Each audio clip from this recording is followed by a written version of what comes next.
Pemirsa, untuk pembukaan KTT ke-42 ASEAN di Labuan Bajo, Nusa Tenggara Timur digelar hari ini.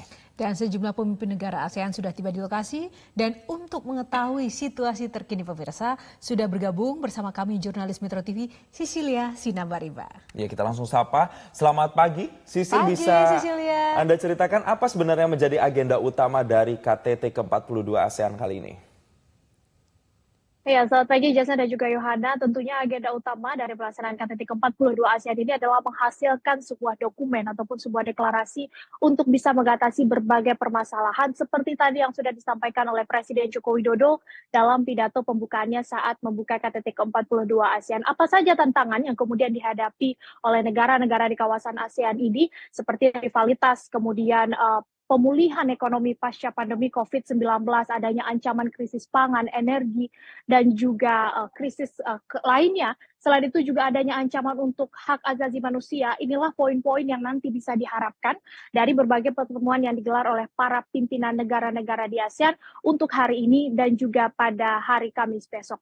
Nah, Presiden Joko Widodo seperti tadi dalam pidatonya menegaskan persatuan adalah kunci ataupun peningkatan kerjasama antar negara-negara ke ASEAN ini adalah kunci untuk bisa menyelesaikan tantangan tersebut, termasuk dengan penguatan infrastruktur kesehatan, penguatan infrastruktur di bidang ekonomi, terutama untuk menciptakan stabilitas keuangan. Untuk bisa menghasilkan poin-poin ataupun kesepakatan-kesepakatan ini, saat ini para pimpinan negara kemudian melakukan sejumlah pertemuan yang memang digelar secara tertutup.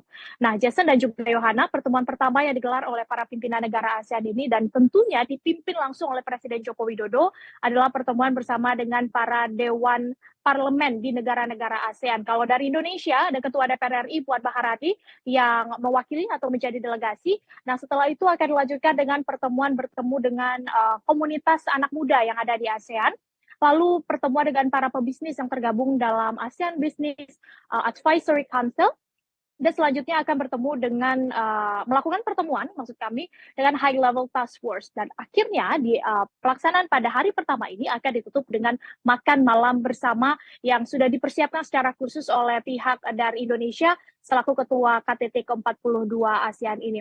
Tentu kita harapkan sebenarnya Jason dan juga Yohana serta pemirsa tidak hanya dokumen saja yang dihasilkan, namun juga ada tindakan konkret dari masing-masing negara ini untuk bisa menyelesaikan permasalahan tersebut. Karena jika kita lihat konferensi pers yang sempat disampaikan Presiden Joko Widodo 2 hari yang lalu, permasalahan kemanusiaan juga menjadi perhatian penting Indonesia. Baik itu untuk pemberantasan tindak pidana perdagangan orang atau human trafficking, maupun untuk penyelesaian konflik Myanmar yang berujung pada adanya pelanggaran hak asasi manusia yang terjadi di sana. Sehingga Presiden Joko Widodo mendorong agar para pimpinan negara-negara di ASEAN ini dapat segera memunculkan solusi atau menghasilkan solusi untuk permasalahan-permasalahan ini. Jason dan Diana. Baik, terima kasih Sisilia Sinambariba untuk laporannya langsung dari Labuan Bajo, NTT. Selamat kembali bertugas, Sisil.